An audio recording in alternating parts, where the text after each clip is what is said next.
Ողջույն։ Եթե արդեն դիտել եք նախորդ վիդեոն, ուրեմն արդեն գիտեք, թե ինչ են KPI-ները եւ OKR-ները, ինչի համար են նախատեսված եւ ինչպես են օգնում բիզնեսին աճել։ Իսկ այսօրվա թեման ավելի մանրամասն։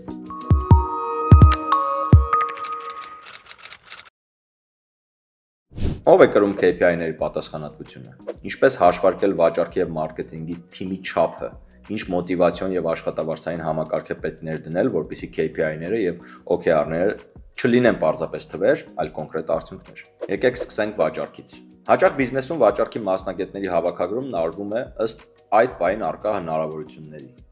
Բայց ամենաարդյունավետ տարբերակը հաշվարկված պլանի հիման վրա հավաքագրումն է։ Ինչպես է դա արվում։ Օրինակ, եթե մեր KPI-ներով սահմանել ենք 10 վաճառք իրականացնելու համար, մեզ պետք է 30 հանդիպում։ Նպատակին հասնելու համար անհրաժեշտ կլինի կատարել 100 զանգ, որի համար անհրաժեշտ է ունենալ մոտ 150 պոտենցիալ հաճախորդ մեր բազաներում։ Այնուհետև պետք է հաշվել, թե այս ամենն իրականացնելու համար որքան ժամանակ է պահանջվում։ Այո, հենց ժամանակով պետք է չափել աշխատակիցների անհրաժեշտ քանակը, քանի որ մենք նրանց աշխատաժամանակն ենք վարձում։ Օրինակ, եթե մեկ պոտենցիալ հաճախորդի որակավորման համար միջինում անհրաժեշտ է 10 րոպե ծախսել, հետևաբար 150 լիդի համար կպահանջվի 1500 րոպե։ Մեկ զանգի համար միջինում պահանջվում է 5-ից 7 րոպե։ 100 զանգը կլինի միջինում 500-ից 700 րոպե։ Պետք է հաշվենք նաև հանդիպումների վրա ծախսվող ժամանակը։ Մեկ հանդիպում, միջինում 1-1.5 ժամ ներառյալ երկկողմանի ճանապարհը։ Նշված բոլոր փուլերը վերածում ենք ժամերի։ Եթե ստացվում է, որ ամսական պետք է օրինակ 300 ժամ, իսկ աշխատակիցը միջինում կարող է աշխատել 160 ժամ, ուրեմն մեզ պետք է 2 վաճառքի մասնագետ։ Հիմա ասենք թիմի կառուցվածքին։ Օրինակ, եթե վաճառքի թիմում ունենք 2-ից 3 մասնագետ, նրանց պետք է հատկացնել 1 թիմ լիդ, ում պարտականությունները կներառեն կոնկրետ KPI-ների վերահսկում, կատարվող աշխատանքի որակի վերահսկում, օրական շաբաթական արդյունքների վերլուծություն եւ անհատական mentoring կամ coaching-ներ։ Եթե ունենք 7 եւ ավել մասնագետ, ամեն 7 աշխատակցի համար պետք է հատկացնել 1 վաճառքի բաժնի ղեկավար, որը համակարգում է ամբողջ բաժնի աշխատանքը։ Հասանք ամենահետաքրքիր մասին՝ աշխատավարձեր եւ բոնուսային հաշվարկ։ Վաճառքի մասնագետների քանակի եւ վաճառքի պլանների սահմանումից հետո մեզ մնում է հասկանալ, թե ինչ բյուջե է պատրաստ ընկերությունը հատկացնել տվյալ հաստիկների համար։ Իսկ բյուջեն պետք է բխի վաճառքի տարեկան կամ սահմանված ժամանակահատվածի OKR-ներից։ Պատկերացնենք, ընկերության տարեկան վաճառքի պլանը կազմում է 100 միլիոն դրամ։ Այս պլանի իրագործման համար ենթադրենք ունենք 3 վաճառքի մասնագետ։ Դա նշանակում է, յուրաքանչյուր աշխատակցի համար նախատեսված տարեկան պլանը պետք է կազմի մոտ 33 միլիոն դրամ։ Հիմա ինչպես հաշվենք, թե որքան կարող ենք հատկացնել նրանց աշխատավարձերի համար։ Ենթադրենք, ընկերությունը պատրաստ է ակնկալվող վաճառքի 15%-ը հատկացնել աշխատավարձային բյուջե։ Այս դեպքում 15% անգամ 33 միլիոն կկազմի մոտ 4.5 միլիոն դրամ տարեկան մեկ աշխատակցի համար։ Բաժանենք տարին ըստ ամիսների եւ աշխատավարձը կկազմի մոտ 375-ից 380 հազար դրամ։ Շատ կարեւոր է վաճառքի մասնագետների համար կիրառել մոտիվացիոն աշխատավարձի մոդելը։ Ինչ է այն ենթադրում։ Ավելի լավ պատկերացնելու համար եկեք դիտարկենք աշխատավարձի երկու մոդել։ 70-30 մոդել, որից 70%-ը success salary, այսինքն արդյունքից բխող եկամուտ, եւ 30%-ը fix աշխատավարձ։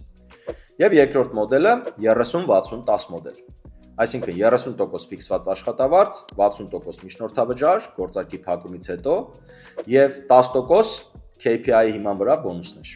Պլանի կատարման, տարեկան պլանի իրագործման եւ այլ նորմատիվների իրականացման համար։ Այս մոդելը ոչ միայն պահպանում է աշխատակցի ֆինանսական կայունությունը, այլ նաեւ խրախուսում է ինչպես քանակական, այնպես էլ որակական արդյունքները բարելավելու։ Հիմա խոսենք մարքեթինգի բաժնի մասին։ Մարքեթինգի բաժնի աշխատակիցների համար կիրառվում է նույն տրամաբանությունը, ինչ վաճառքի բաժնի համար։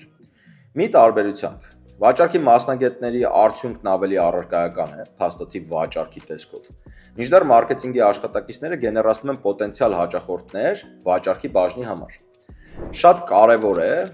մարքեթինգի բաժնի աշխատակիցներին եւս խրախուսել արդյունքով։ Մարքեթինգի բաժինն էլ կարող է ստանալ բոնուսներ վաճառքի բաժնի աշխատանքի արդյունքում։ Այսինքն երկու բաժինների աշխատանքը սերտորեն պետք է փոխ կապակցել։ Չէ՞ որ լավ մարքեթինգի արդյունքում գեներացված արժեքավոր լիդն ավելի հեշտ է վերածվում վերջնական հաճախորդի։ Այս պարագայում մարքեթինգի մասնագետին խրախուսելն օգնում է նրանց ավելի մոտիվացված լինել որակյալ լիդեր գեներացնելու գործում։ Որպես օրինակ կարող ենք կիրառել 60-40 մոդելը։ որտեղ 60%-ը կլինի ֆիքսված աշխատավարձ, 40%-ը բոնուս ըստ լիդերի որակի եւ վաճառքի թիմի հաջողված գործարքների։ Իսկ մասնագետների անհրաժեշտ քանակը հաշվարկելու համար եւս կարող եք կիրառել վաճառքի բաժնի նույն տրամաբանությունը, սակայն հաշվի առեք մարքեթինգային ձագարի առանձնահատկությունները։ Եթե օրինակ վաճառքի դեպքում կոնտակտի ստեղծումից մինչև վաճառքի իրականացումն է, մարքեթինգի դեպքում կոնտակտի ստեղծումից մինչև գովազդային արշավներ, լիդերի գեներացում եւ փոխանցում վաճառքի թիմին։ Կրկին անհրաժեշտ է հաշվարկել ամեն փուլի համար հատկացվող ժամանակը։ Եթե հաշվում եք մարքեթինգի մասնագետների քանակը, նաեւ հաշվի առեք յուրաքանչյուր մասնագիտացման ուղղությամբ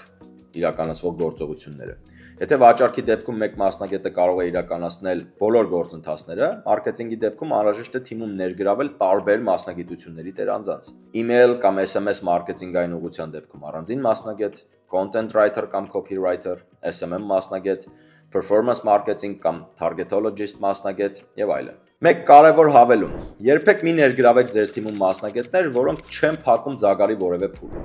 Բոլոր աշխատակիցների աշխատանքի գրագետ համակարգման եւ ճշգրիտ հաշվարկների իրականացման համար, KPI-ների սահմանման եւ արդյունավետության չափման համար անհրաժեշտ է օգտագործել անպայման CRM համակարգը։